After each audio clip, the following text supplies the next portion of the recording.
Welcome, star people. This is APM, your intrepid star guide, and this is the Outlaw Astrology podcast, a podcast that explores the mysterious and unexplained through the lens of astrology. And today we're going to talk about a perplexing mystery from the 20th century. And before we do so, some quick housekeeping. If you like APM's Astro Flow, please like, share, and subscribe. And review, give us 5 stars so other astro-curious people can find us too. And follow us, Outlaw Astrology Podcast, on Instagram, YouTube, and Pinterest. All links are in the show notes. Content warning, this episode and the next 2 discusses death, extreme weather conditions, and mysterious circumstances. So if this is not your thing, you can feel free to give it a pass. And with that being said, onward with the show. Okay, so we're going to set the cosmic stage here, and what happened is, if you've not heard of it, it is a mysterious event that happened about February 1st or 2nd of 1959, in which Igor Dyatlov, and I hope I'm pronouncing his name correctly, it's possible that I'm not, Russian is not my native language, obviously, but he assembled 11 hikers, and 9 ended up with him there was a total of 9 that ended up with him at the time of the event. 1 hiker had to return back, leave the hike because they were not physically fit enough to go on. They had health issues that required that they had to stop because they couldn't go on with the hike any longer. So it left the 9 alone in varying ages, mostly in their 20s, except for a 38-year-old hiker who was with the group. These were not inexperienced hikers. They were well-traveled hikers. They were very experienced. They had what was called a level 2,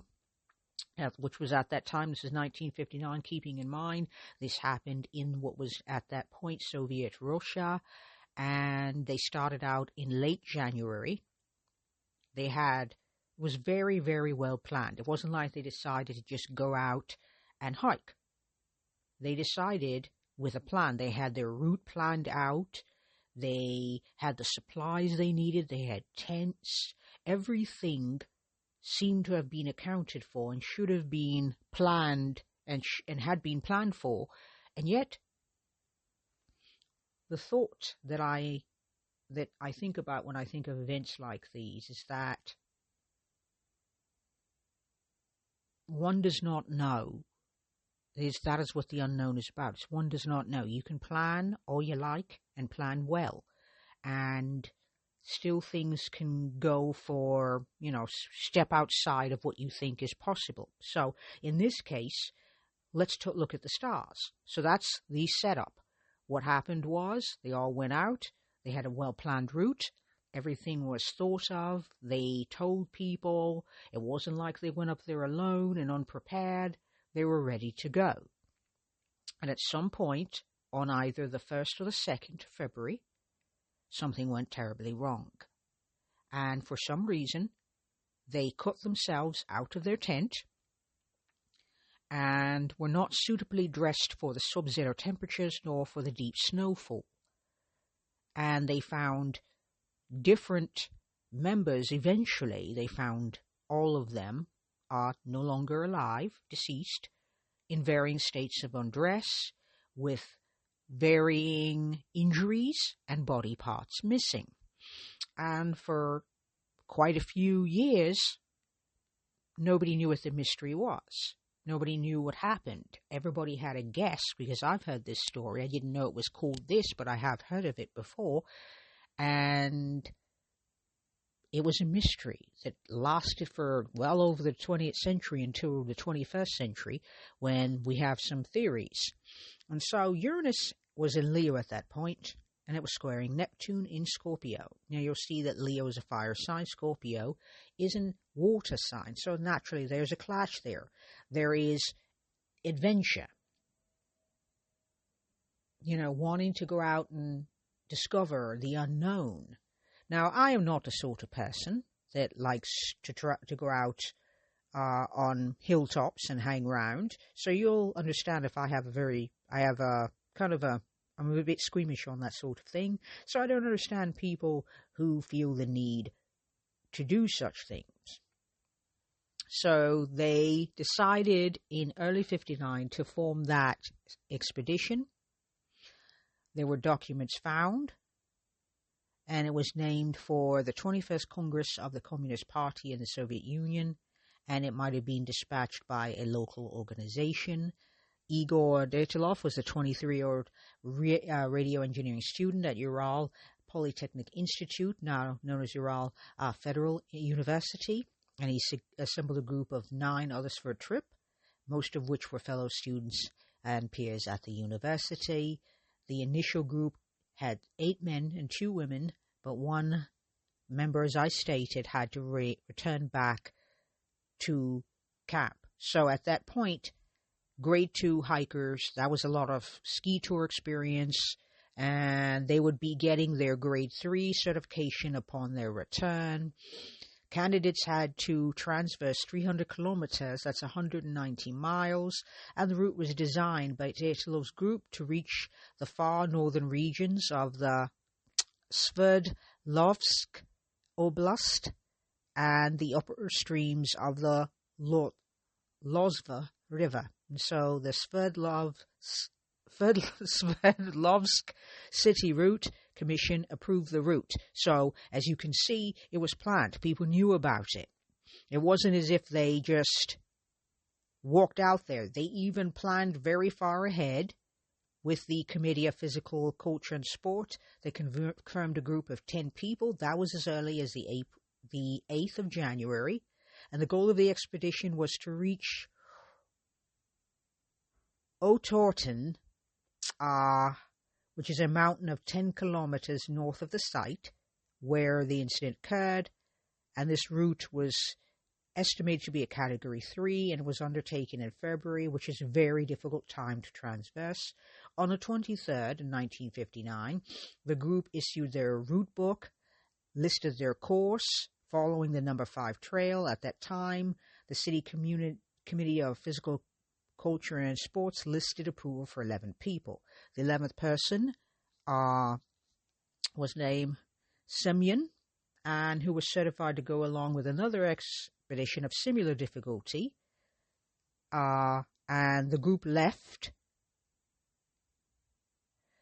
Sverdlovsk City on the same day as they received the route book. And as early as the 25th of 1959, they arrived at the northern province of Sverdlovsk Oblast in the early morning, and they took a vehicle to a village that was the last inhabited settlement in the north. On the 27th, they began their trek toward Gore Otorten. On the 28th, one member who had health ailments was forced to turn back because he was unable to continue the hike, and the remaining 9 hikers continued the trek. On the 31st, the group arrived on the edge of a highland area and began to prepare for climbing. And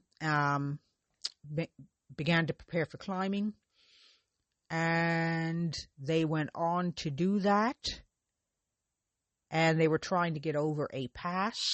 And at one point, they began to lose their direction, and they deviated west, which was off course for them. When they realized they'd made a mistake, the group decided to camp on the slope of the mountain because they were farther away than they'd hoped, and rather than move down 100. So they were on the slope, and they could have moved down to a more safer, more forested area, which would have offered more shelter from the weather, but they chose not to do that.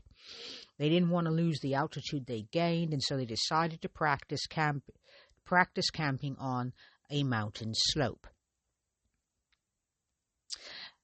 The group leader, Igor, decided he would send a telegram to the sports club as soon as the group reached a certain city, which is called Vizhai, I think, but I could be wrong. So they were trying to reach that on the 12th. They suspected that this would happen no later than the 12th, but he thought it might be longer. The 12th passed. There were no messages from the group. Delays of a few days are common with that, with the expeditions. On the 20th, the travelers' relatives demanded a rescue operation. which included a few rescue groups, including other students and teachers. Later, the army and the military became involved, and as planes and helicopters were ordered to join the operation. On February 26th, the searchers found the group's abandoned and badly damaged tent on the slope where they had been. The search party was quite baffled because the tent looked like it had been ripped in half, and it was covered in snow, and it was empty. All the group's belongings and shoes had been left behind. The investigators noted that the tent had been cut from the inside. There were 9 sets of footprints, and they noticed that some of the people were barefoot or only had a single shoe on or only socks, and they followed down, the investigators followed down to a nearby wood, and all of the tracks were covered with snow, and it was just quite the mess. There was remains of a small fire. They found a few bodies, shoeless, dressed only in underwear. There were branches broken, suggesting some of the hikers climbed up to look for something, but no one knows exactly what. And the searchers found 3 more bodies, which included the group leader, who died in poses suggesting they were attempting to return to the tent. They were found at distances of 300, 480, and 630 meters. That is 980, 1,570, and 2,070 feet from a tree. Finding the remaining 4 travelers took 2 more months, and on the 4th of May, under 4 meters of snow, which is 13 feet of snow, in a ravine about 75 meters, that's 246 feet, further in the woods near a pine tree, they found the other 4. They were better dressed than the others. There were signs that some of the clothing of those who died first had been removed for use by the others. And so some of them were wearing different items of clothing that had belonged to the previously found deceased hikers. Alrighty, so that is what we have so far, and that's when the investigation began. That's when the medical examination also began. When they recovered the bodies, they found at first no injuries that they could see had led to the death, and they assumed that everybody had died of hypothermia. There were injuries that did not make sense, like one of the people had a small crack in their head, in their skull, but they didn't think it was a fatal wound. 4 of the bodies that were found in May, that's when the narrative shifted. 3 of the hikers had fatal injuries. Major skull damage, chest fractures, and a force that could cause such damage in an extremely high, comparable to that of a car crash. So the speed of which, whatever the force was, it would be equivalent to a car crash. And the bodies had no external wounds that could be associated with bone fractures, so it's as if they had been subjected to a high level of pressure. And it was quite cold. It was 25 to 30 degrees Celsius, which was negative 13 to negative 22 degrees Fahrenheit. There was a storm brewing and blowing, and they were only partially dressed. You can see now how it's possible that this could look very sketch to lots of people. Injuries that don't seem to make sense with hypothermia, people not dressed properly. You know, why would you leave your safety of your warm tent in the night when the temperatures are clearly not favorable to you walking outside not properly attired? Now, let's have a quick look at the Trinity lunation. The sun was in Aquarius, the moon was in Scorpio, and the ascendant was in Libra. This was a waning third quarter, so this is a crisis of consciousness, meaning, what do you do? You got a lot of questions here. What are you going to do? You know, you found yourself in a weather circumstance that was not planned for. If you're going to the mountains, you have to understand there will probably be a lot of cold given the elevation. So sometimes things get out of control, like the weather. And it was not the ideal time to go. February tends to be very cold in the northern hemisphere, particularly to those most northern parts of Europe and Eastern Europe. So not the most ideal time to go. And so a last quarter square would suggest a lot of challenge. Now the chart is primarily water and primarily fixed. So a lot of Scorpio energy. So the signature tends to be Scorpio. So fixed signs are determined, productive, capable of following through reliably. That makes sense. They literally did everything that one could possibly do. They planned ahead. They let everyone know where they were going. They were experienced hikers who were going to get their certification for the highest level of certification one could get in 1959. They had planned their route.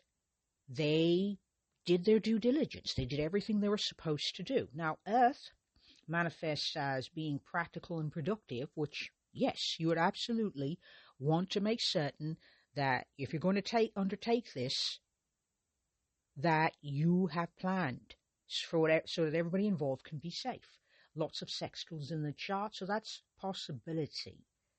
That is opportunity.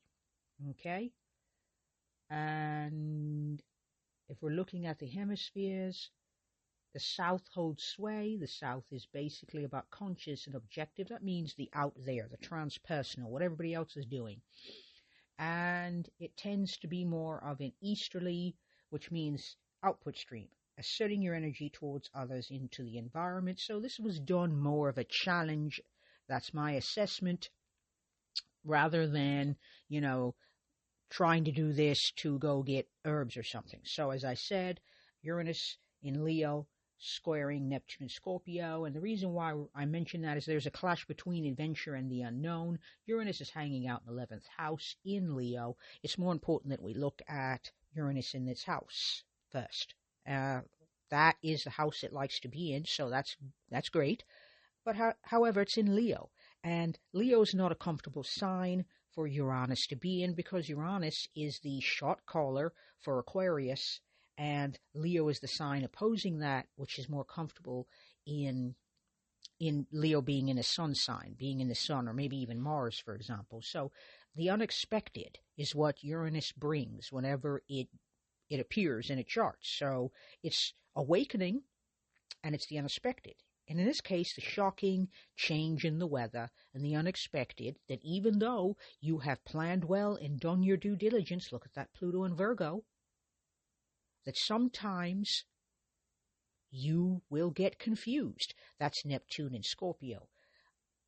In this chart, Neptune is in the 2nd house of resources. And this is a fixed sign, so practical, steadfast, stick-to-itiveness. They would have said to themselves, I would have, stay calm, stay cool. If we keep our heads, we'll get out of this. We can make it, because the others didn't make it. So if you see people getting a little confused or afraid, you're going to make decisions that are going to be less ideal. By the way, most people would have thought this is their amygdala. It's only in some people, this is neuroscience, only in some people does the amygdala, which is supposed to be the one of the older parts of the brain, the reptilian brain, which is now in question in neuroscience, in the neuroscience field. This is still early days yet. So it's not like their amygdala went off, because not everybody's amygdala is very active. So at some point there was fear, maybe confusion definitely, but maybe some fear, which might allow for someone to run outside, not well planned for the weather. But whatever happened made it necessary for them to act without having a clear, defined plan. Everything up until this point was very clear, very easy, planned. And at some point, the weather shifted, and they decided that instead of going to the forest where they would have had more cover, they ended up on that slope because they didn't want to lose altitude. They had a goal that they were trying to get to. And so Neptune's about illusion and confusion and resources. And so when you're looking at that, it's like, okay, might have gotten confused. We have the resources. We can do this. And it also, in Scorpio, is about vulnerability. Having faith in your ability to get through something. So the ones who were found later in May were dressed more appropriately because they clearly had seen what happened to the other group and thought to themselves, if we have a greater chance of survival if we're appropriately attired and if we come off this slope, which is what they did. They were found near a creek, by the way. And so Neptune in Scorpio speaks to one's vulnerabilities and maybe not being able to see how vulnerable one is. And that could lead to confusion and also lead to making choices that might prove to be unwise. So like I said, a clash between adventure or the unexpected and the unknown. A storm blew up and they had each other, but it was an unexpected shift in the group due to a extreme weather event that led to the fallout. Okay, so Saturn is in Scorpio, and that can also speak to harsh mountain conditions and tests of endurance. It was bloody cold, and hiking is no joke. You have to definitely plan. You can't just climb to the top of a mountain. You have to prepare. It's very cold, and it's not unusual for hikers, even experienced hikers, to suffer from frostbite, which I can tell you, having done it at least a few times in my life, it is an excruciatingly painful experience that must be handled well when one returns to safety. But what does one do when you don't have the proper medical supplies and the proper supplies period to handle such an event that, yes, you planned for it to be cold, you just didn't know a storm was about to blow up. Okay? And so last week we have, as we set the stage, we have Pluto and Virgo. So we got transformation through detailed investigation. That would come after. Now, Saturn is hanging out in the fourth house of house belonging. So these groups, I'd say they, from what I'm reading, pretty close-knit. They knew each other rather well. Pluto is hanging out at the... This is a night chart, by the way. I forgot to mention that, but it is, so bear with me. Pluto's hanging out in the 12th house, which is hidden traits. So that's detailed investigation, planning, being very detail-oriented, and the investigation would go on for a very long time and would also be detail-oriented. So we've got 9 souls under those same stars, and basically they're all very close in age, being born about 1935 to about 1937, and the eldest being born in 1921. That's 9 people. There's a lot of charts to do, which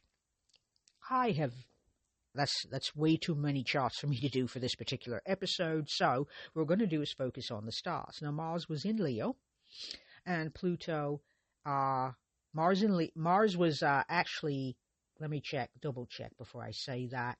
No, Mars is in Taurus. Mars is in Taurus, so kind of stubborn, kind of let's stick to the plan kind of vibe. You know, it would have made sense to keep on keeping on as much as you could. I mean, you come this far, maybe you could go further.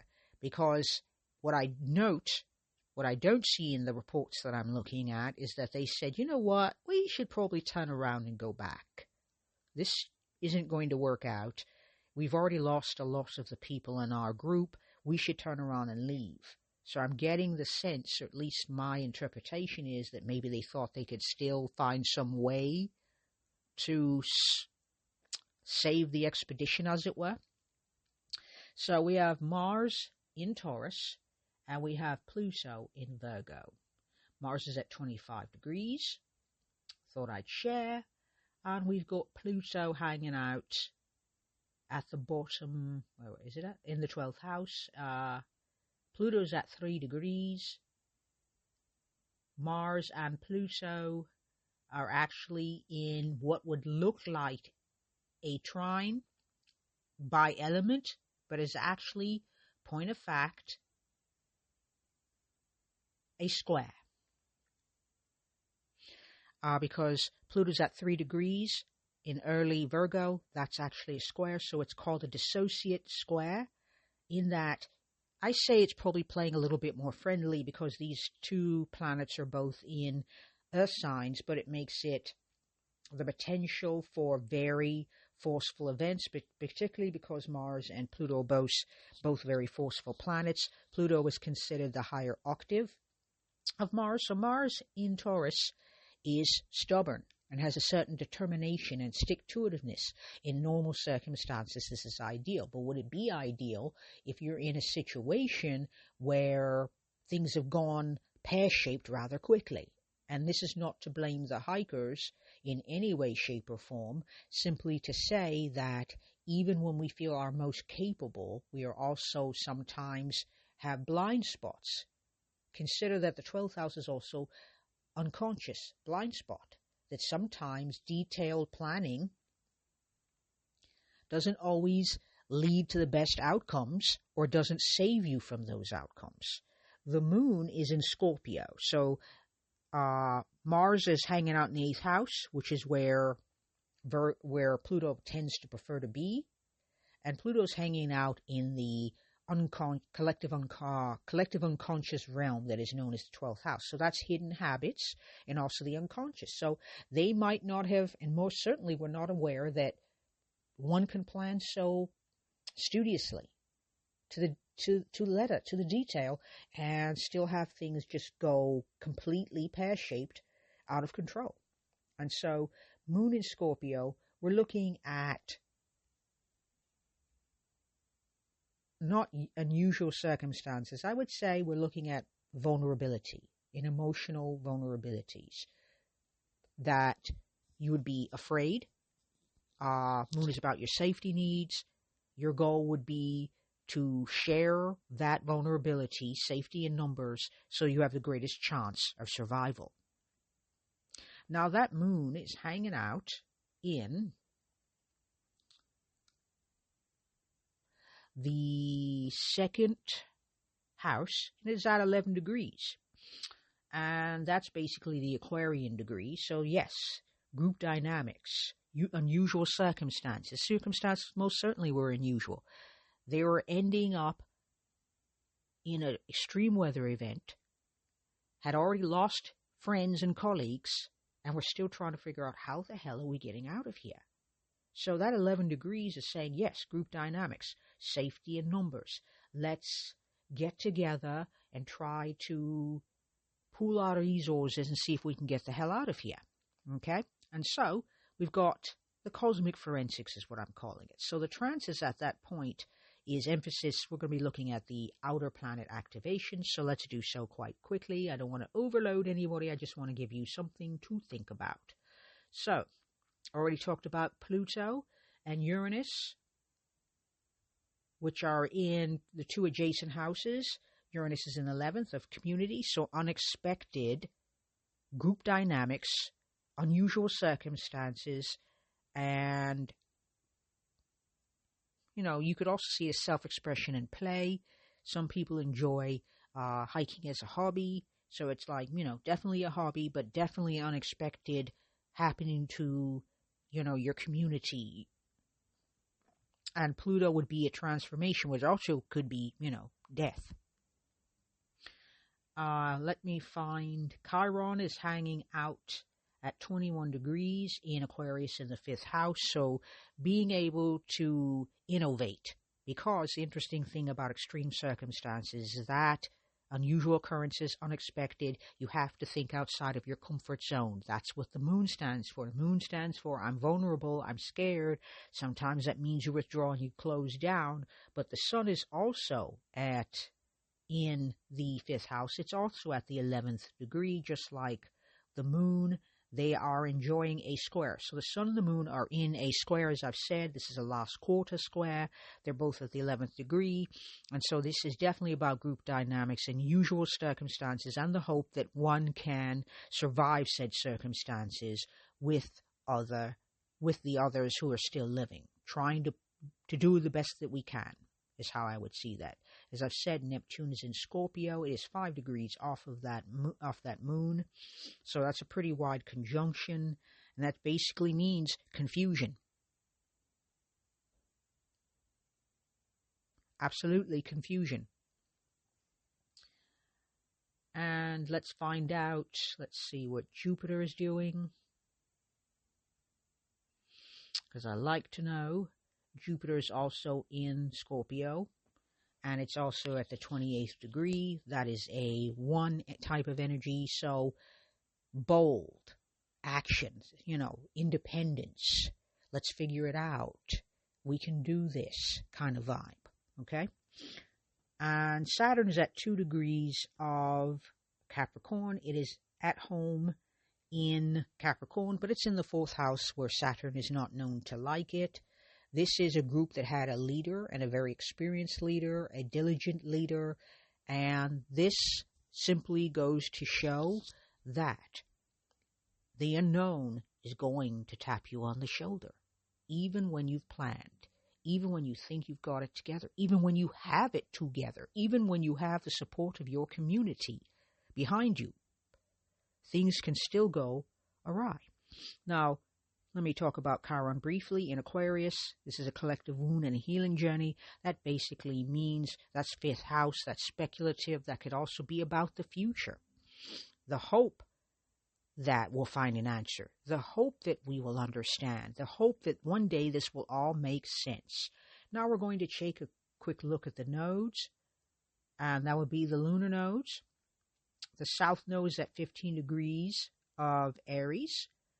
And the north node is at 15 degrees of Libra. The ascendant is 1 degree off at 16. So that basically says that the energy is being diplomatic, working together, making compromises, as opposed to independent, go off on your own, follow your own trail, do your own thing type of vibe.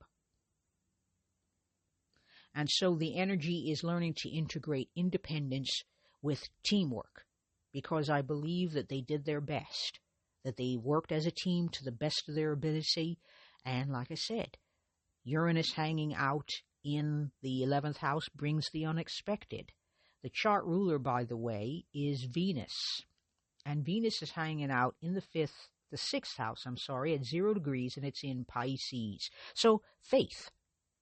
And sometimes faith in, in ourselves, in our abilities, we have a tendency to have an optimism bias.